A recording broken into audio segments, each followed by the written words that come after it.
ক্ষমতা থাকে ভোগালী টুয়ের গায়ে ছেলে একটা মাথা ফাটিয়ে দেখাও দেখি তোমার কত বড় ক্ষমতা হয়েছে দেখি একটু তুমি।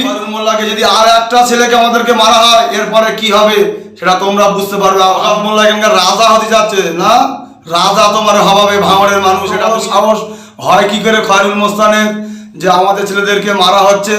আমরা যদি মনে করি মুখ্যমন্ত্রী মমতা ব্যানার্জি বলেছিল মানে সওগাত মোল্লাকে তুই তো বোম বাঁধিস আর গুলি বাঁধিস, আর আরাবুল ইসলামকে বলেছিল তুই তো মারপিট ছাড়া করার কোনো কাজ নেই। সেই সওগাত মোল্লার কথা শুনে বলে আরাবুল ইসলাম চলে গেল জেলে। আবার এই খয়রুল মোস্তান যাবে বলে তিনিও তৈরি আছে, কেন যতক্ষণ সওগাত মোল্লার কথা না শুনবে, না শুনলে মানে খয়রুল মোস্তান জেলে চলে যাবে খুব তাড়াতাড়ি, শুধু সময়ের অপেক্ষা। এত বড় সাহস হয় কি করে খয়রুল মোস্তানের যে আমাদের ছেলেদেরকে মারা হচ্ছে। আমরা যদি মনে করি আমরা আইনের উপরে আস্থা রেখেছি, আইনের ঊর্ধ্বে কেউ নয়, প্রশাসনকে আমরা জানাবো, প্রশাসনের দ্বারস্থ হয়েছি। প্রশাসন যদি এর অ্যাকশন না নেয় তাহলে আমরা কোর্টের দ্বারস্থ হব আগামী দিন। এই সওগাত মোল্লা জ্বালিয়ে জ্বালিয়ে অনেক মানুষকে মার্ডার করেছে এই সওগাত মোল্লা, আবার এই খয়রুল মোস্তানকে দিয়ে করাবে, এটা ভাঙড়ের মানুষ মেনে নেবে না। খয়রুল মোস্তান তুমি তৈরি থাকো, ভাঙড়ের মানুষ তোমার জবাব দেওয়ার জন্য তৈরি আছে। আর সওগাত মোল্লা তুমি তৈরি থাকো। এই ভাঙড়ের অবজারভার করে এই সওগাত মোল্লা যত হানাহানি মারামারি খুনোখুনি চেষ্টা করছে এই সওগাত মোল্লা। আজকে সওগাত মোল্লা এক হাতে বন্দুক, এক হাতে বিরিয়ানি এবং এক হাতে বোম ধরাচ্ছে এই সওগাত মোল্লা। যত নাটের গুরু হচ্ছে এই সওগাত মোল্লা, এবং এই সওগাত মোল্লা আমাদের ছেলেদেরকে যেখানে পাচ্ছে সেখানে ধরে মারা হচ্ছে। এবং আজকে কোথায়, আজকে পোলেরহাটে যে ঝামেলাটা হলো এর মূল কারণ হলো সওগাত মোল্লা। খয়রুল মোল্লা তো একটা ইস্যু, একটা সামান্য চুনোপুটি, কিন্তু এর মূল পান্ডা হচ্ছে সওগাত মোল্লা।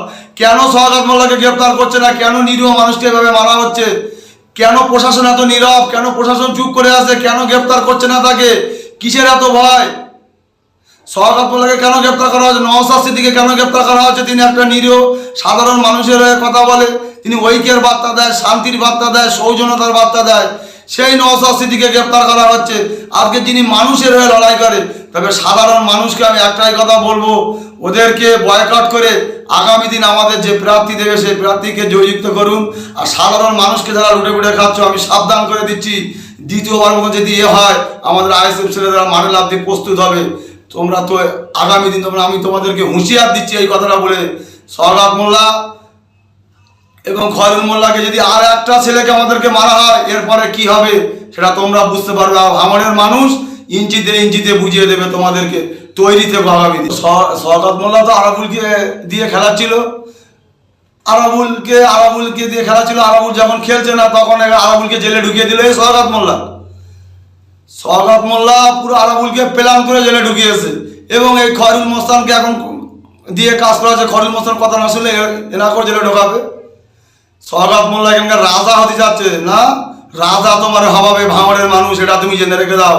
সওগাত সাহেব, তুমি আমার বিরুদ্ধে অনেক এলিগেশন চালাচ্ছ, অনেক ছেলে পিলে তুমি লেলিয়ে দিচ্ছ, তুমি সাবধান হয়ে যাও। তোমার বিরুদ্ধে আগামী দিন কোর্টে দ্বারস্থ হতে হবে, তোমাকে আমি হাই করে তুলবো। তুমি কত বড় মোস্তান হয়েছো তোমাকে দেখে নেওয়া হবে। দেখো ভাই, ওরা তো মানুষ খুন করার রাজনীতি করে। আজকে তা মানুষ খুন, আজকে ভাঙড়েতে ইউক্রেন রাশিয়ার মতন যুদ্ধ লাগিয়েছে এই সওগাত মোল্লা, এই খয়রুল মোস্তানরা, ওরা তো মানুষ খুন করার রাজনীতি করে। মানুষ এখনো কি করে যে ওর পিছনে পিছনে মানে কিছু টাকার লোভে মানুষ ওর পিছনে ছুটছে না, মানে কোনো মিটিং মিছিলে না গেলে তাদেরকে দোকান বন্ধ করে দেওয়া হবে, মানে তাদেরকে সব কেড়ে দেওয়া হবে। এইসব হুমকি ধুমকি দিয়ে মানুষকে আজকে প্রচারণা মানে মানুষকে ওইসব কাজে নিয়ে যাচ্ছে। সমস্ত মিটিংয়ে আজকে সায়নী করে দাঁড়িয়েছে, লাগাও সায়নী দাঁড়িয়েছে। ওনার কাজ কি? উনি নাচনে বলে একটা, উনি ভাঙড়ের মানুষের জন্য কি উপকার করবে? এর আগে তো মিমি চক্রবর্তী ছিল, কি করেছে সাধারণ মানুষের জন্য? ভাঙড়ের মানুষের জন্য কি করেছে? আজ বাংলার মুখ্যমন্ত্রী আজকে ভাঙড়ের মানুষের জন্য কি করেছে?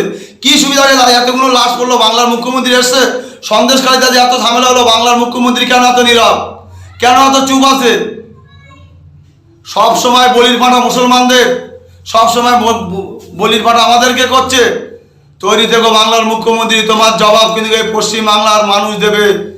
তুমি অনেক মানুষকে লাশ নিয়েছো, অনেক হয়রানি করেছো, অনেক মানুষকে কেটেছো। আজকে সওগাত মোল্লা তুমি অনেক মানুষকে আজকে হানাহানি মারামারি তুমি আর অনেক কিছু করেছো। সেই সব মারামারি হানাহানি আমাদের পীর নওশাদ সিদ্দিকী মহাশয় বন্ধ করতে এসেছে। তিনি মারামারি হানাহানি এইসব বন্ধ করতে এসে তিনি ওই বোম বন্দুকগুলি দায়িত্ব করতে আসেনি। তাহলে কি শওকত মোল্লা এবার খয়রুল মোস্তানের ভাঙড় চালাবে লোকসভা ভোটে? দেখো সে তারা তাকে দিয়ে চালাতে পারে। ভাঙড়ের মানুষ শান্তিপ্রিয় মানুষ, ভাঙড়ের মানুষ শান্ত মানুষ, আর শান্ত ভাঙড়কে অশান্ত করবে আমি এখানে বসে বসে আঙুল চুষবো না। পরিষ্কার কথা বলে দিচ্ছি, ভাঙড়ের মানুষ এর জবাব দেবে। তবে খয়রুল সাহেবকে আমি নাম ধরে বলছি, তোমাকে আমি সাবধান হয়ে যাও, নইলে তোমাকে ভাঙড়ের মানুষ তোমার ছেড়ে কথা বলবে না। আজকে ওর মাথা ফাটিয়ে দিচ্ছ, আজকে তুমি ক্ষমতা থাকে ভোগালি টুয়ের গায়ে ছেলে একটা মাথা ফাটিয়ে দেখো দেখি তোমার কত বড় ক্ষমতা হয়েছে দেখি একটু। তুমি যেখানে নরম পাচ্ছ তুমি সেখানে চালিয়ে যাচ্ছ। গণতন্ত্র প্রক্রিয়া লড়াই হবে, আসো না গণতন্ত্র প্রক্রিয়া লড়াই হোক। অনেক অনেক খেলেছো, কত লাশ নেবে, কত মায়ের চোখের পানি ফেলবে, কত আর এ করবে, অনেক তো খেলেছো। লাশের রাজনীতি বন্ধ করো,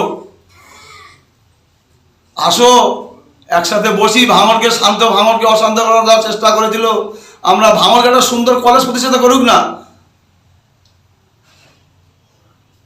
আমি ফের বলছি, ভাঙড় একটা ভালো স্কুল করুক, ভাঙড়ে একটা ভালো হসপিটাল করুক। সেসব দিকে না করে, না ভাঙড় এক হাতে বন্দুক আর এক হাতে বিরিয়ানি ধরিয়ে দিচ্ছে মানুষ।